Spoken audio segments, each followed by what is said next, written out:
Welcome to the Future of Identity podcast, a show that highlights the world's most innovative digital ID ecosystems and the people behind them. I'm Riley Hughes, co-founder of Trinsic, and we are the first identity acceptance network. Our product is a gateway that helps businesses accept dozens of digital IDs through one seamless integration. And today, I was joined by Chris Go, founder of Valid8. That's like validate, but with the number 8. And his work is to advise governments and organizations around the world on how to adopt, use, and scale mDocs. In our conversation today, we dove deep into the mobile driver's license ecosystem in Australia and New Zealand. From Chris's story about him getting the first standards-compliant MDL issued to him in Australia and using it to access a toilet, to his experience leading the harmonization efforts driving MDL adoption across the entire region. I really appreciated Chris's nuanced point of view on a variety of topics, including privacy, innovation versus interoperability, and inclusion in the mobile driver's license space. Now, without further ado, my conversation with Chris. Chris, welcome. Riley, thank you. It's great to be here. Yeah, it's great to have you. I've been a follower and admirer of your content on LinkedIn for some time. I think you post a lot of really useful snippets and tidbits on mobile driver's licenses and digital ID generally. Anybody listening, I would encourage them to go give you a follow. But I had to ask, given all the content on MDLs, do you have an MDL? And if so, where have you used it? Yeah, so I have actually. I was technically the first in Queensland because I developed the Queensland digital driver's license and I used it. And actually the first time I used it was at an airport on the day. And for some reason, without a blink, the airport person just said, okay, and also the accommodation. So we hadn't actually passed legislation. We must admit it was a flash pass. We won't do that ever again. But yes, I had it out and I just showed it and they said, oh, that's okay. And for us, and that was very fortunate that Queensland came after South Australia and New South Wales in doing that. So people were used to seeing it in the wild. And when we launched it, everyone was just going, oh, okay, this is probably a New South Wales one. But I've used it lots of places. Australia Post, the most extraordinary one was in a regional town called Toowoomba in Queensland. And in order to get access to the toilet and get a big wooden key with a key at the end of it, I had to show my driver's license. So yeah, to access the toilet, I have used my MDL. So that was probably the most interesting use case. I've had to use my mDoc. Yeah, that is certainly an interesting use case. And of course, leave it to me to ask the question, do you have an MDL when you were the one who developed it in Queensland and you got the first one? So shows where I could potentially do a little more research, but no, I'm just teasing here. That's really interesting. I wanted to jump in there because I know that you were at the Department of Transport in Australia leading out on this initiative and now obviously striking out as an advisor in the digital ID world. I wonder, could you give an overview of what was your work like at the Department of Transport in Australia and what did you accomplish there? Was it limited to Queensland or was it nationwide? Yeah, just give a lay of the land.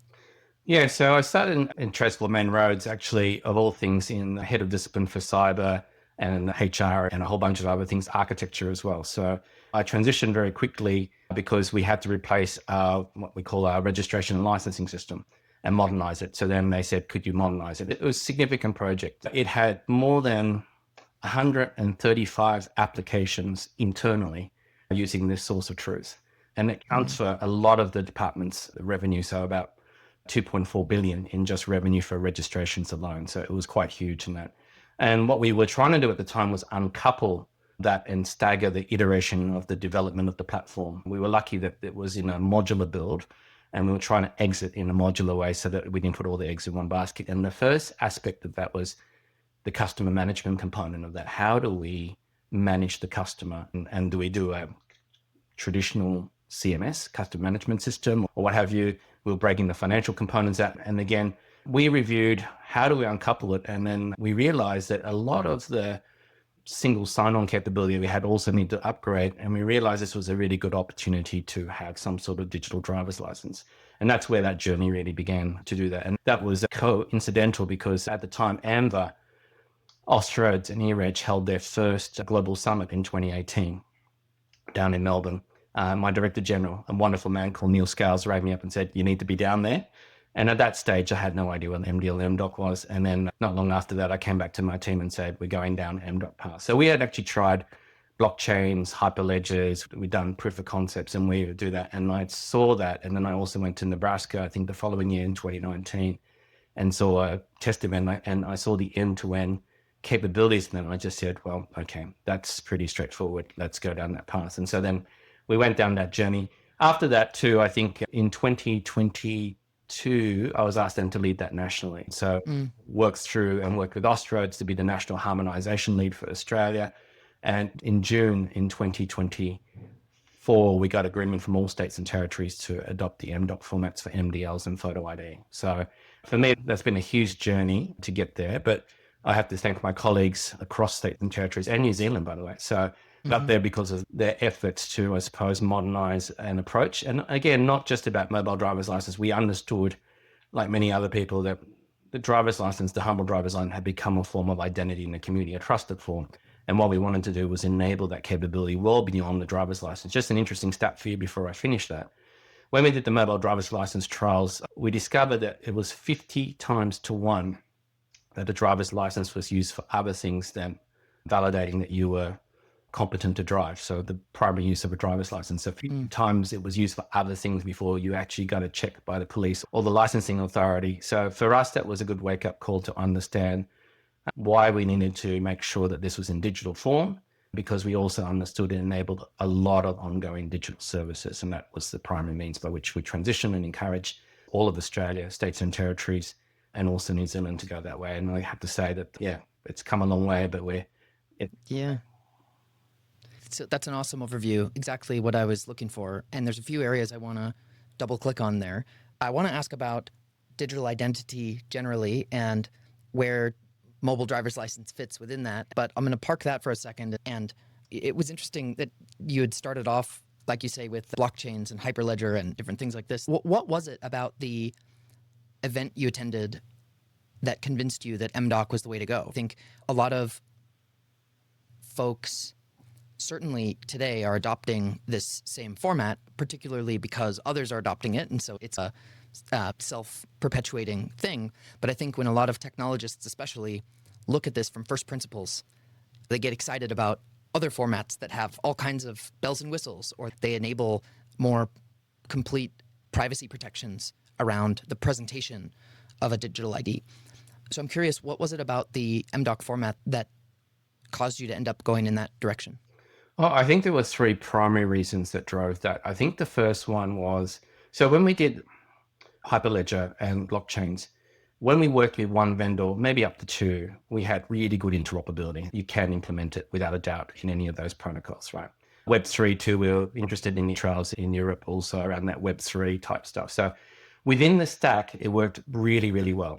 And I think what we discovered though, is we included other organizations with their variations or variants of Hyperledger, and that it became really clear to me that there wasn't an easy end-to-end management. And between that, you almost had to choose a platform. You had to choose a stack that everybody was in there. And that was what I loved about mDoc and MDL in general. Was it was elegant. It used standard X509s and certificates as part of that management. So everything that's already existing, like it wasn't a huge jump. But 3 things stood out at me, particularly in Nebraska. One was that it was end-to-end in relation to at least presentment when you're there.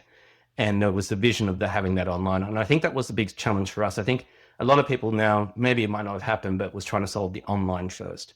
What we had to do was also be able to show from an accessibility point of view. And this is where people miss the government requirements, that we have to cover both online and also offline, so in presentment. And this was the first time that I could see this working. And that was the second thing, was that it presented an opportunity to work offline.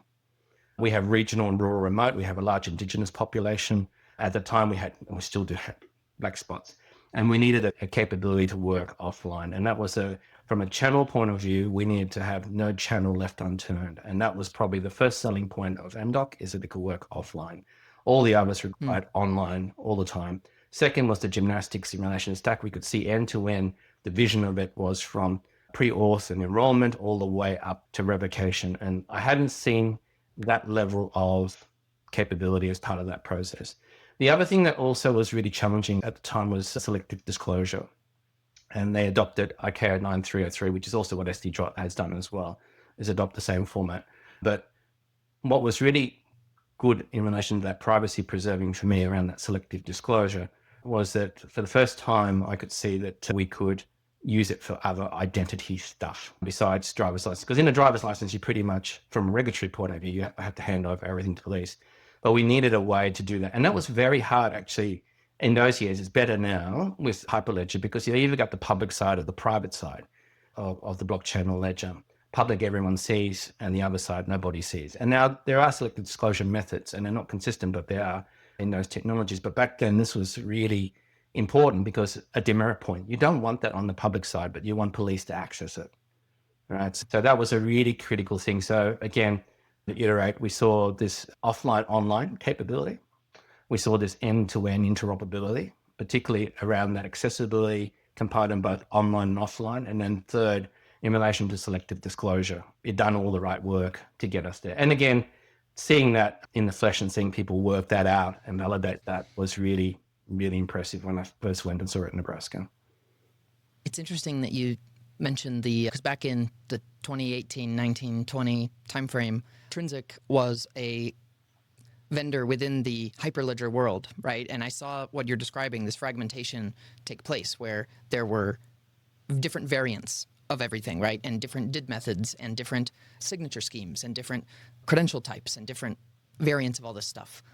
And I was excited when Trinsic transitioned into kind of what we've become today to adopt mDocs as a format because ostensibly it's one format, all these states are doing it. However, what we've learned is that we've implemented now the mDoc, right? And then we implement -7. And then -7 we now have support wallets based on Annex A and Annex B and Annex C. And now there's like a shadow Annex D or like a forthcoming potential that like we support a wallet that's like according to whatever that will be. And we support wallets that are based on mDoc that have completely proprietary transport protocols that don't conform to any of those. And this is before we start talking about trust lists and key resolution and certificate management and all of this stuff. So I guess, do you see a similar thing happening in this space that happened in the blockchain space a few years ago? And how do you think we as an industry kind of move past this? Yeah, you're right on point on this one. And I think especially when we get something successful, everyone comes on board, everyone wants to get a newer feature or do something different. And I think that's natural. I think a good mentor of mine used to say that every competition is like a yacht race. If you're up in front, the leader, all they have to do is follow the back yacht, but the one that's actually behind has to do something different to the front. And that's what we're seeing now is that people are trying to find differences in how they can add value in this space. And that's where fragmentation occurs. And I think that there are three things that I hope happen as part of this. I think the next stage for this is really around certification. There's a challenge. There's different regulations that drive also some of this globally. So Europe has got GDPR and other privacy constraints and are driving certain things. There are other protocols that are wedging themselves in the mDoc because it's been legislated to do so. And I think what we're trying to do now is try to figure out what is the right roadmap to minimize that fragmentation as people try to innovate. I think you can't stop innovation, and nor should you do that. But I think in the end, industry, when they ship product, and also particularly reliant parties, need some stability. They can't afford this fragmentation. So I think certification is the next part to standardize what is actually concrete, what are products, so that we minimize the diversification until we've tested it. I think that's my biggest problem. I don't mind diversity, but what I'm worried about, and there's a lot of people do devs, and so many repos now do agile delivery on some of these iterations. Some of that backward or grandfathering has now been left behind, which causes problem in industry, and they need that stability. I don't want to get to a point where you're like an aircraft organization where there's 15 years before the innovation actually hits the product. I think that's not what we want. But we do want some sort of baseline for industry and certification that makes sure that there's stability in the reliant party from a verification and also issuance point of view. I think the mDoc format is generally well done. I think where you're seeing the innovations on the edges, particularly around that, to managing that selective disclosure, new mDoc profiles, that's where people are battling at the moment around how do we do that, with Hype coming also on board. But I think the key challenge for us is creating some level of certification, give particularly industry and those reliant parties like banks, insurance companies and so on, some stability so that when they get a product, they're pretty much guaranteed it's working at a practical level. Yeah, it's tricky because innovation and standardization are at odds, right? Standardization means slow down, everybody agree, let's all align on the same thing, right? Innovation means, hey, let's experiment. Let's try a few things, see what works. And one state's going to do one thing, another state does another thing. And you mentioned flash passes earlier. almost in a derogatory way or something toward yourself, right? Not toward the concept or whatever, right? But almost in a, not derogatory way, but you mentioned it almost in a flippant way, like it's not ideal. But actually, if you look at the geographies that have deployed flash passes, a handful of years ago, those geographies tend to be the ones leading out in the current in adoption of standard compliant mobile driver's licenses. And so I think I talked to somebody building a software product that looked like verifiable credentials on the outside. And when I asked them, they were like, no, it's completely proprietary. And I asked them why, because you could be using verifiable credentials, and isn't that much better for users and much better for all these reasons? And he basically was like, at any point in the future, when the standards battles all get fought and whatever, I can run a database migration, and for each credential in the row in this table, issue according to whatever specification. And so it was like, at any point, I can fix forward. And I think organizations that, especially on the issuance side, the issuers that innovate, even with things like flash passes that ultimately get overwritten by superior things, or innovate with things like the 13-7 with Annex A or something, right, which is maybe how most states now are doing it, end up being out ahead anyway in terms of adoption, because they can always add support for these other things in the future. So I think these both can go hand in hand. And obviously at Trinsic, our job is to try to make things less messy for companies, relying parties and whatever in the meantime, while things shake out in the market. But yeah, anyway, I don't know if you have anything to add to that, but I think I'm just agreeing with what you were saying. Look, flash passes was a necessity for a couple of reasons. One was culturally, it's what we did, right? So if you try to swim against a culture, you're going to be in deep trouble. It just won't be adopted, right? So that's why we weren't initially hard on it, because one, we didn't have the relying party capability for them to have a digital verifier, or they don't want to, or they don't understand. And that was a huge change management exercise, which probably in retrospect, more work had to be done there. But again, the relying party and verifiers were still coming up. We built our own app verifier, but we also discovered from there that staff retailers and that don't allow their staff to use a mobile phone while they're actually serving customers. So that a whole bunch of things that we learned there. So culturally, we have to meet them where people are until we can actually change that paradigm with them, right? And that's a partnership that just takes time with the industry, with all sorts of relying parties. The second aspect of that too, again, take a really valid point around having that hybrid sort of way. I think for us too, we also had, for instance, signed PDFs, and people go, well, that's really bad. Even though it was digitally signed, the actual PDF was digitally signed. It was to meet existing regulation as part of that. And people go, that was really bad. That's security. But again, we have to meet them where we were. And I think, I don't want to touch on this because it gets me into lots of trouble, but that's where server retrieval came from. It was actually coming from the physical world. So again, from accessibility, you have to remember 18013 came from a card industry standard, right? And what we wanted to do was also, cards don't update. Physical cards don't update. The SIM card doesn't update. So how do we make sure that we verify that the smart chip on there has the most up-to-date information? The only thing it could do was validate back to the issuer through a server retrieval, which everything on the internet does. But that's now become a thing because cultural norms have changed, right? And there's expectations. So I think that's sometimes and I think the way you posed that was really well. I think there's always great punters who like to debate that we shouldn't have staff, but part of the challenge of any issuing authority is to work within the cultural limits and expectations of that, and then transition and work on a change management aspect to transition to what is better. So as you know, with an agile point of view, you don't let perfect get in the way of better. And sometimes we think perfection is the only way to go first up, but we need to live with the reality of how the ecosystem players can work today, and I readily accept that because it's huge. Change comes with cost. Change comes with shifts in capability and entity certificates. Even in the PKI space, everyone knows PKI, but getting people to understand how does that work in a distributed way in entity certificates, that's just hard for so many people who've been IAM for so long. And it took me a couple of years to go, I see how this works now. But same concepts, same words, but architecturally different and culturally accepted differently. And it's, again, Riley, right on point. I think sometimes we need to accept where people are and focus on that and then build good as we go. Yeah, and in the meantime, there are jurisdictions that have been waiting till the perfect thing comes out. And in the meantime, every day, millions of people in their jurisdiction upload a high-resolution photograph of their entire passport to a third party for processing and training an AI model, right? It's like letting perfect get in the way of the good or the better while we work toward the best, I think I am very much an advocate for that approach as well. Totally agree there. And then for listeners who are not as in the industry as we are, FlashPass, and Chris, correct me here if I'm oversimplifying or something, but a FlashPass is basically where the user has an image of the driver's license on their phone with some visual indications that it's not just a screenshot or something like that. And they could show the screen of their phone to the police officer or to the retail person or whatever.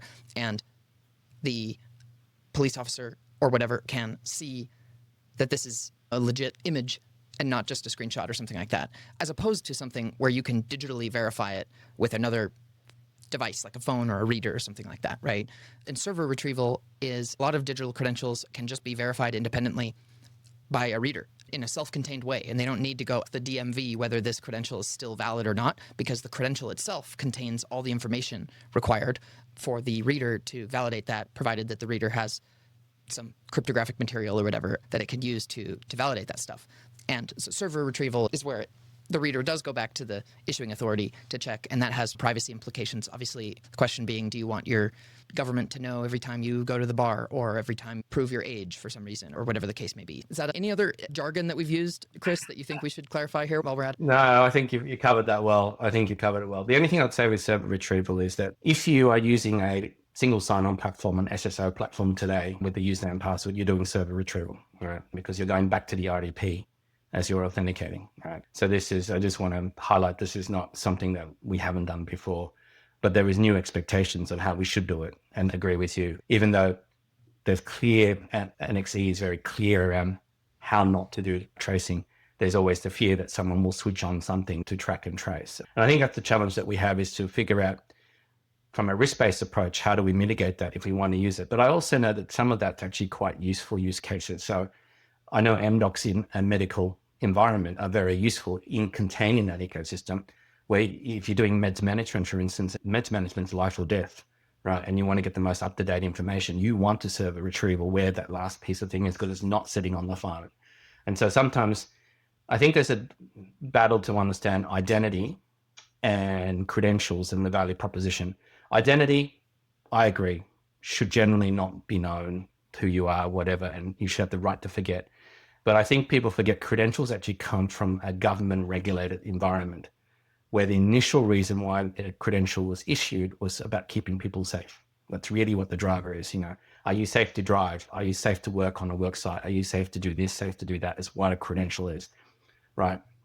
And how it traditionally is done is checking back with the issuing authority who's got those eligibility requirements to see whether the currency of that is right. And that's really where that's come from. And so in certain places too, you need to retrieve the most current data. And again, how do we do that in a non-identifying way is really the right question, rather than don't use a protocol. I think sometimes we fight around the protocol and don't understand the use case we're trying to support. And I think that's those use case driven approaches need to be rethought, rather than having a debate that every phone home is horrible. ET actually wanted to go home.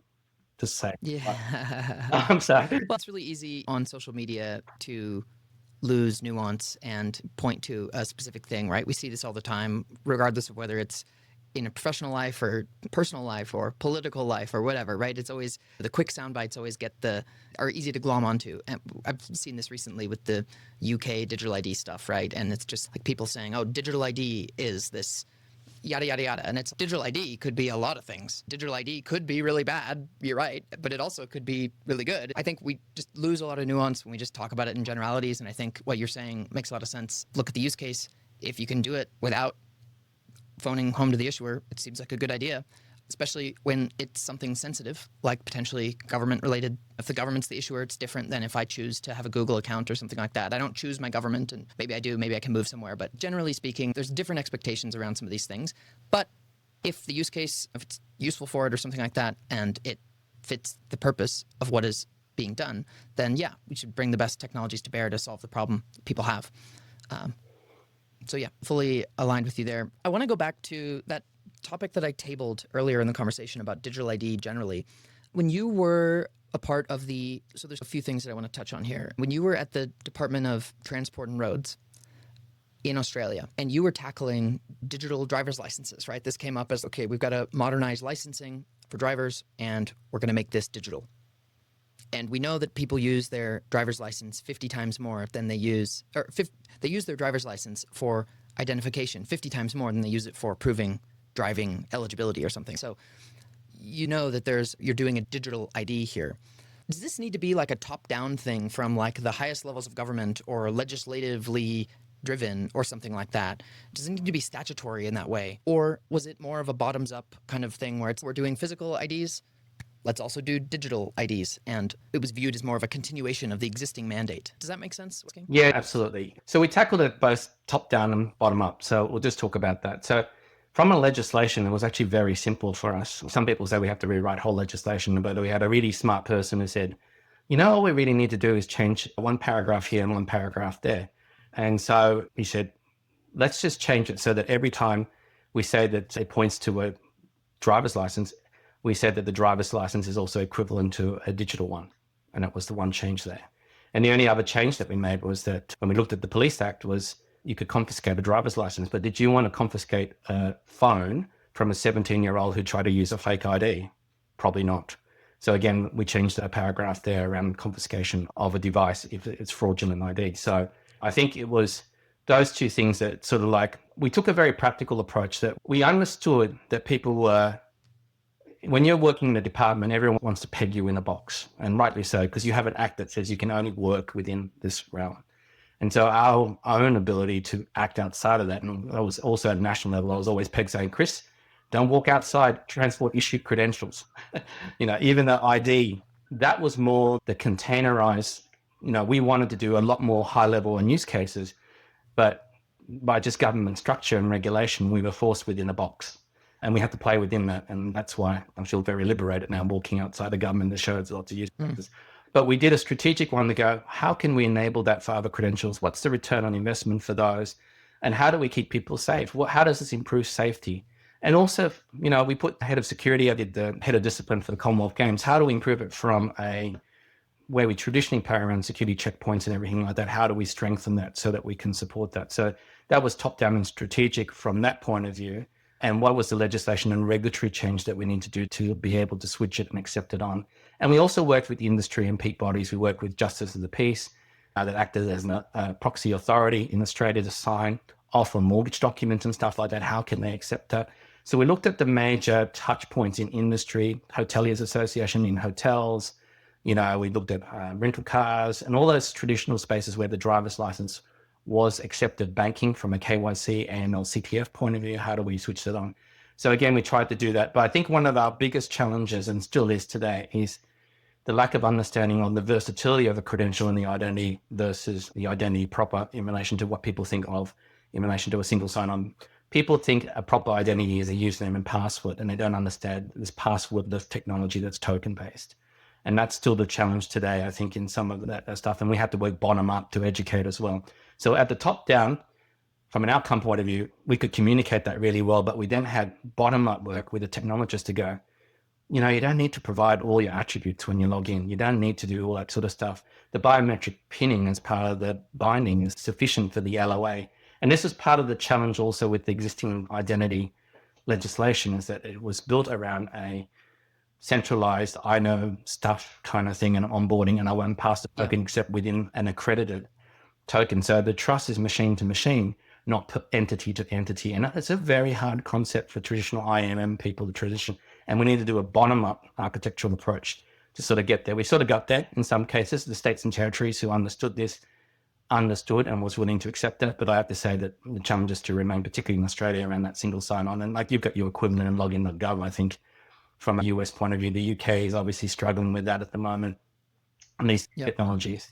And we're in that sort of like, I think, almost flip point by which people go, and that's a education piece that people understand, don't, and these architects and these security people hold the controls on whether things are passed in a department. And it's getting to them at a bottom-up point of view to say, this is how this now works in a different way. And the trust model is flipped on its head. And they'll go, the customer's controlling their data. That's not right. And we go, no, it's not our data and it's theirs. And that's the hard part at a bottom-up point of view, is convincing those, particularly our zero trust people in the security, working on 27001 with separation of duties and all that. They just go, this is hard. And that's because some of our legacy controls, built rightly so at the time, around our federated identity, which uses the same almost protocols, but flipped in relation to who actually allows them to be switched on. And that's a very hard thing to help leadership understand that. So I want to talk about the landscape in Australia, and I guess maybe taking a step back, Austroads covers sort of New Zealand as well, right? Is sort of Australia, New Zealand, and any other territories, or is that? No, that's it. Yeah, okay. Yeah, that's okay. Yeah, so I want to talk about the landscape down here. And you mentioned some of the jurisdictions get it, and other ones took a little longer or are still taking a little longer to wrap their heads around exactly how this will work. I wonder if you could speak to just the landscape of, like, where are mobile driver's licenses deployed right now in Australia and New Zealand, and maybe how you think that will be different in a year from now. Yeah. At this point in time, Queensland still remains the only ISO issuer of credentials. Saying that, and there is already pilots happening in both Victoria and also New South Wales that are transitioning their existing credentials. Credit firstly to South Australia should get the credit because they were the first ones to do it. It's always New South Wales get the limelight, but South Australia did it. But I think all of them are intending to. I think it's an investment life cycle issue.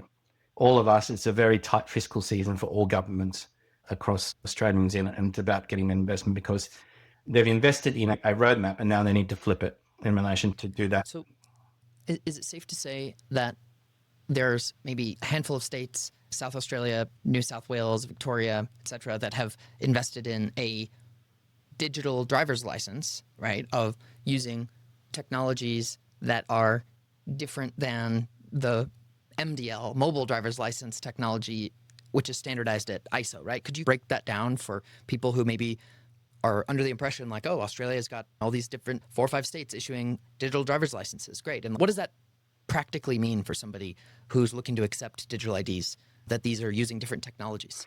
Yeah. So again, when they all started and the investment lifecycle started, we had single sign-on platforms, all of us. We had a Auth0, Okta, or Forge kind of product that was sitting at the back end. And generally apps were designed with an API linked to the back end and rendering, I suppose, the data that was coming up. And that's essentially what everybody did, was render an API with the data coming out of their system of record and having some level of authentication at the front end to make sure it was you. That's what essentially an account is. And that's how all those apps started. Queensland has a very similar one for when they first started with the portal. And the mDoc format is all cryptographically, you have to put PKI in place. You need to sign certificates in mDocs and MSOs in a way and have device-bound type ephemeral keys also linked to your wallet. It's not a simple thing because of the cryptographic requirements. And so all of them are flipping into that process. So really briefly, and I've got to be careful because I just want to put up, just in case my old bosses are watching, I'm not representing Transport or Main Road, all Austroads today. I'm speaking with the previous experience and with public information that's already there. So has invested in supporting jurisdictions and getting their PKI infrastructure, like Amber. Actually, we copied and cheated by stealing Amber stuff. I often say that. And Mike McCaskill reminds me, no, you borrowed, we're helping you as a partnership. So it's always very nice to hear that. But the trust list was that anchor point that we need, a trust anchor for all these PKIs. And then we also work to help them broker their data. So basically use their API. So Austroads has been, since 1998, a verifier of driver's licenses, right? So how do we change those APIs into mDocs? And so we've got now technology to help jurisdictions to use their existing APIs to encode that into an mDoc and self-sign and self-sovereignly managed. And that will help every state and territory over the next 18 months roughly to all transition to mDoc. So I'm very optimistic, and I can't speak too much when these dates are, even though I do know I'm not allowed to know dates, but I'm very optimistic that will happen. Obviously, on the other side is the relying party side. And how do you come out where most stores still don't have verifier, that's digitally verified, and also know that you can't do a flash pass. And the other thing is that staff aren't able to carry a mobile phone as part of retailers. And then you got the complexity of part 7. How do you make sure then, you're dealing with AI agents and all that sort of stuff now, doing injections and spoofing. How do you then also make sure that your customers are safe when they're doing that selective disclosure? Once it leaves the mDoc, that's actually when the problem begins, because until it leaves the wallet, it's pretty safe. But then the customer says, I will disclose all this data in PII. Then how do we then protect it? That's the real problem today. No matter whether you're blockchain or anything else, it doesn't matter. Once it leaves that system of record or that format or that ledger, and it has to be stored for a regulatory reason, how do you deal with that? So I think the top three things you need to solve, you need to re-prosecute the privacy legislation and regulation to understand what that is. And I'm certainly pushing a thing called privacy commons. It's very similar to Creative Commons, where in the year 2000s or around just the turn of that millennia, we had issues with intellectual property, and we created a thing called Creative Commons, where you download your video and you've got a record that you've downloaded underneath these copyright requirements. It's CC BY is a common free to use. We need a similar thing, what I call privacy commons, for when a person has stored it. Right now, you got these very long, no one reads privacy statements, and you still don't know what the purpose is. You don't know what the data is retained. And luckily for us, our colleagues in another international standard working group developed a 27560 around privacy and consent storing, which is also using GDPR as an anchor. But what we hope to do is to have a simple privacy contract that says, this is what they're taking from you. This is the retention period, and this is the purpose by which it's done, hopefully to a regulation. And then we put those trusted relying parties in some sort of relying party trust list, and then we can authenticate that. And that's probably the next big stage in relation to regulation, then an updated standards that protect the endpoint in relation to past the selected disclosure. Anyone can do selected disclosure now. It's about how you protect those endpoints. And then adopt controls like PCI does. The credit card industry, saving billions every year, use hash data for storage and things like that. Why don't we adopt some of those standards in how we protect data at rest? So from a regulations point of view, from updating the standard, then also adopting controls that we have in a normal security context to strengthen that. And that takes a while for industry to understand how do they create that in time to also support verifiers as they come on board. And that's where we are at the moment, trying to do that last stopgap, so to speak. And I think once that's done and done well, I think a lot of people want to adopt it to protect people's privacy. Yeah, that's interesting. I think the majority of digital IDs around the world solve this problem by having the authority approve each relying party one by one, right? So you've got SingPass in Singapore, right, who GovTech, the government agency that operates that scheme, as a relying party, you need to apply and request access, request the ability to verify, and then you submit a bunch of information about your use case, and maybe you do a security questionnaire or something, and then GovTech, the issuer, is the one that approves each relying party. In the United States, we have something similar developing, where Apple and Google have pretty heavy-handed, or I should say thorough, approval processes and requirements for relying parties to get access to anything inside the Apple Google wallet if it's related to identity credentials. And I'm sure this will loosen up and be more streamlined over time. But I guess to your point, do you think that consumers need to be protected from malicious relying parties in a more active way, similar to how a lot of these schemes operate today? Or do you think that it's better for jurisdictions to issue the credentials out of the system of record, give them to the user, and then let the user go wild, do whatever they'd like with it, and away you go? I think, like we said previously, is that we meet the culture where it is, right? So I think, like in Europe, they've got a strong regulatory driver, and they want to do that. I think then develop controls to support what has been a push, and again, that's okay. But I think, for me, I think what you need to do is provide users simple ways to make informed decisions. And I often use my mother as an example. For a while, she didn't know what internet was. She said the internet was Explorer because that's all she had. She says, I'm on Explorer, whatever. And that's the kind of lady she was. And then I said to her, because she was starting to buy stuff, and I said, make sure there's a lock. And she looked at, oh, okay, it's got a lock. It's got that SSL TLS lock on the certificate, right? And again, what we should be doing is to be able to provide those nudges. And I think that's one of the problems with standards, that standards stop at the CX perspective. And what we need to do is provide some level of consistency around how we nudge and inform people around, they should be able to make decisions to disclose to whoever they want. And there might be legitimate reasons that they're disclosing it to someone that isn't auth, and we're not the judges of that. But what we do want to do is provide them is when they make that decision, here are the risks in a very simple way. And then what we want to do is that if a relying party makes a commitment on something, we sign that from a non-reputable point of view, so we can use basically common law to hold them to account, right? And that's in 18013.5, we have the customer transaction log only available for the customer. Any of the data in there is signed, right, individually. So if you have a relying party then signing that privacy statement, you have a privacy contract. Then how do you make sure that that privacy contract is recognized by law? And that's that thing. So that provides you, at least if Google and Apple doesn't pass them, whatever, and they use something on Part 7. And I think that's the thing, is that now we're talking about Part 7 and they go anywhere. It's not going to be necessarily in your jurisdiction in the US. I don't want to promote Amazon, but today is Prime Week. And, we're off there buying, and some of them is in the US, right?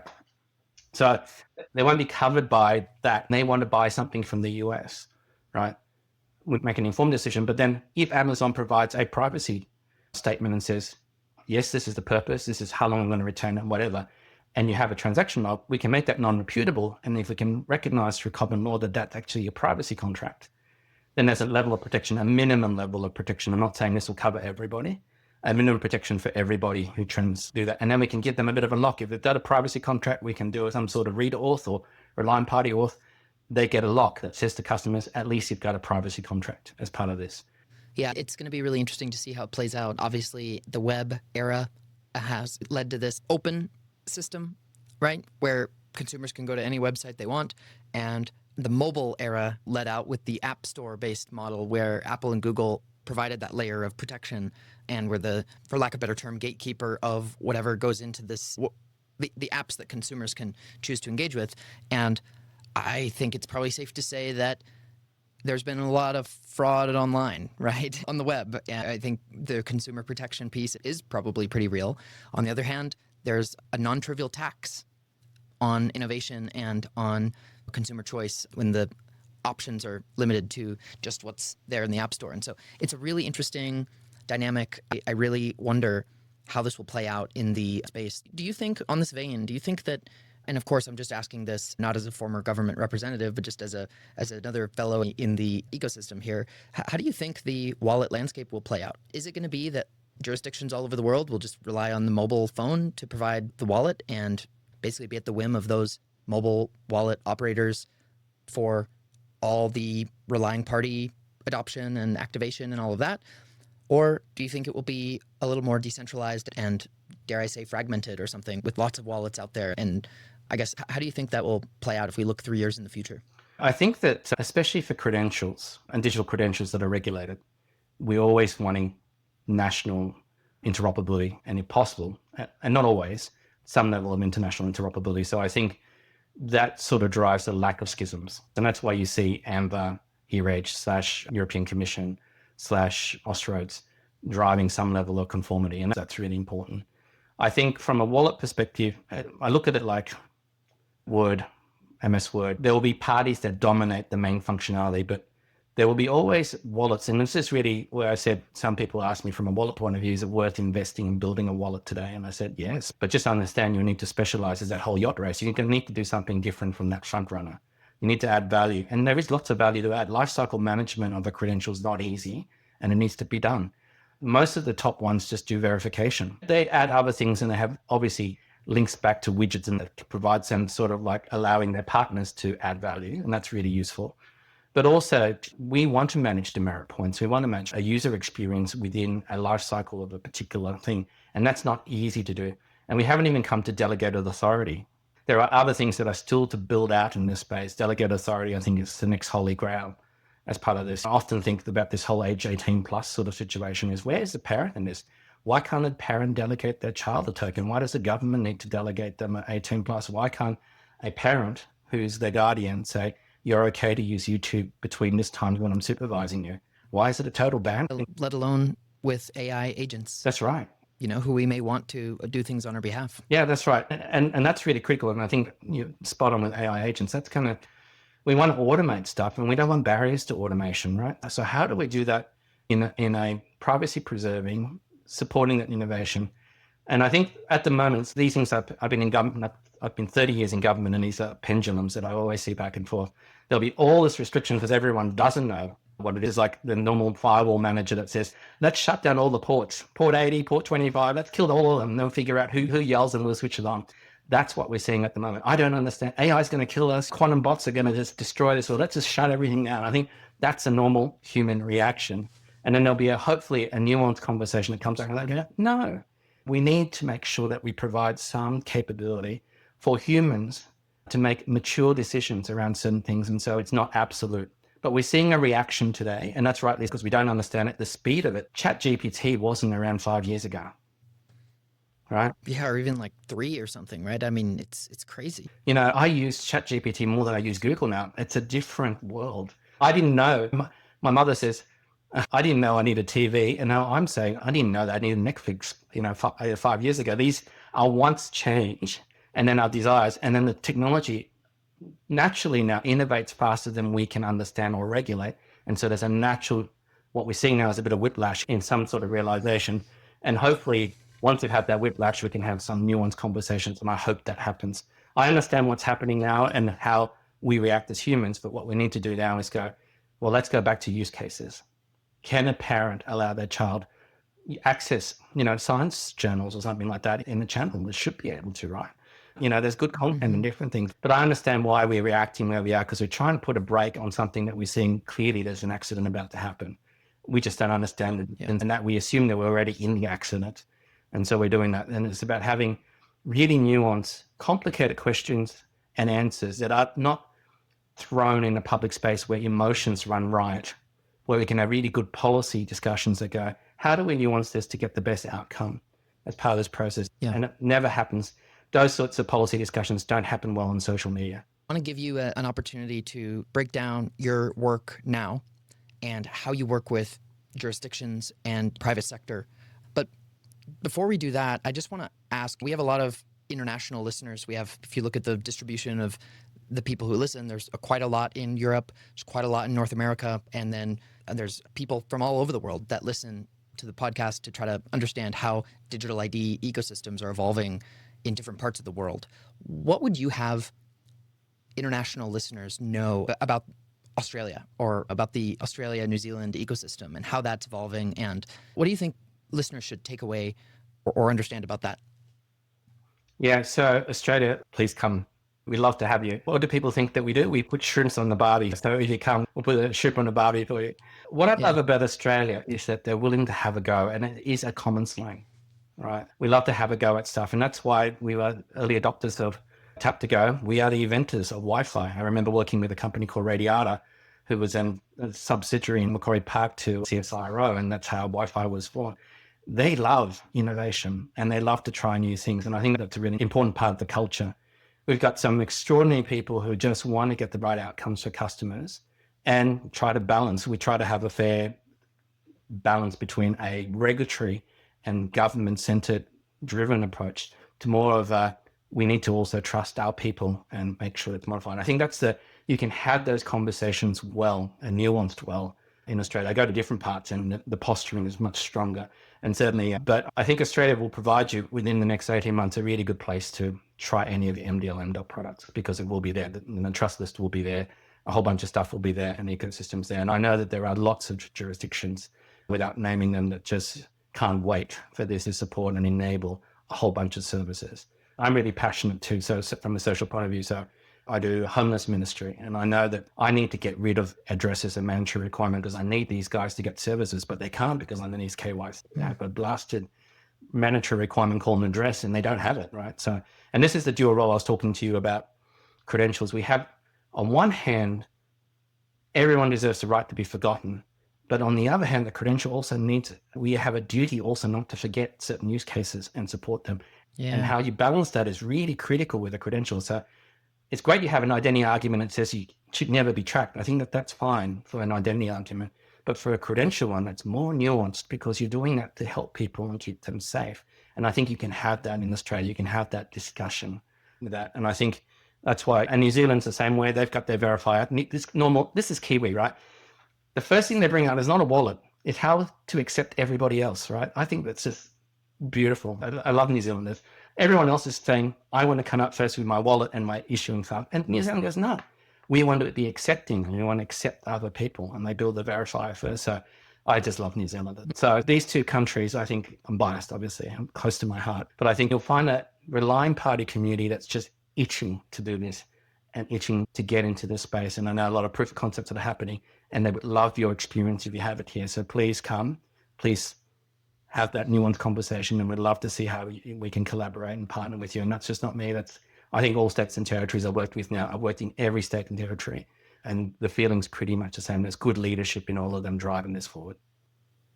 Awesome. Would you speak to the work you're doing now, give you an opportunity to, if there's listeners who may be interested in working with you, what's your sweet spot? What are the kind of problems that you love to solve and types of companies and organizations that you like to work with? So for me, I've realized that I'm in 30 years of public servant. I'm not going to change that. So I love, as everybody does, that, you know, you have your mission statement, whatever. So I've got mine, and I'm really passionate about it. I say I'm community driven, I'm customer centered, and I'm outcome focused. And that's really what I'm passionate about. So if you're doing any of that, if you're working to try and enable outcomes for community, and you want to have a customer-led approach, and you want to deliver something that's usable and practical, I would love to do that with any organization. So at the moment, I won't name the government organization. So I'm at the moment co-designing a significant, similar to the Europe, the architectural reference framework for this country, in a co-design with industry, with community, with cultural groups. So we have at the moment this huge mirror board,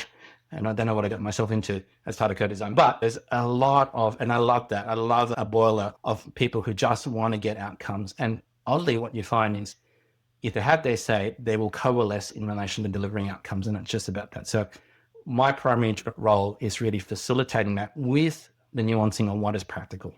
So I'm not going to tell you that you can do all this. I can present you lots of use cases to drive the enthusiasm, but I go, here's the practical stuff I'm doing. That's what I'm doing at the moment with at least one government, around providing a practical roadmap around what are the things we switch on first, what parts of the community and use cases are very practical, then how do we scaffold the architecture and the project delivery and program delivery in a way that drives that. And also governance. How do you include your customer in the governance? I was the first one in Queensland government to introduce customers in the tender. So the customers, actually 115 of them, evaluated, and they weighed 50% of the assessment of the vendor as part of the procurement. I was told it can't happen. We can't involve the customers in that. And I go, no, I need to involve customers, because government, you siloed. You think you know because you're a customer, but you don't, because you don't live on the streets. You don't go from one woman's shelter to another, avoiding someone who's trying to kill you. You don't have that in your life. So let's put them in. Let's put that voice in so we understand that, right? And that's what I hope to bring in any of my engagement. Another one is more practical in relation to helping people do test certifications and accreditation, and how do we make consistency? How do we test parties and that sort of stuff? And how do we implement that in a way that we can invite people to see the changes and put their products in, but at the same time provide a means to drive conformance around that endpoint. So either end on the spectrum, business case, program management. But if you are interested in serving your community, I'm a public servant at heart, as I say, and you want to drive an outcome and you just don't know how, I'd love to help you. That's really where I'm placed in, and it's a passion of mine. Great. Awesome. Is there anywhere where we didn't just scratch the surface? Man, we could, this is a lot of fun. We could do this for hours, but until next time, appreciate you coming on, and we'll look forward to the next time. Thank you, Riley. And by the way, guys, you did a great job. Saw your stuff in Phoenix. Love that employment use case. Keep on doing the stuff that you do. You're really doing some really good stuff, and good on you, Riley, for these podcasts as well. They're really informative, and I'm a subscriber. So look forward to hearing more from you. Great. All right. Thanks a lot, Chris. Thanks, Riley. Appreciate it. Yes. Yeah. Thanks so much for listening. If you enjoyed this content, the best way to signal to us that the content is valuable is to share it with others who will benefit from it. Meanwhile, if your organization is interested in accepting digital IDs, you can find me or Trinsic on LinkedIn or X, or on our website at trinsic.id. And if you haven't already, visit trinsic.id/podcast to subscribe to the Future of Identity newsletter and listen to any of our prior episodes. Thanks so much for listening.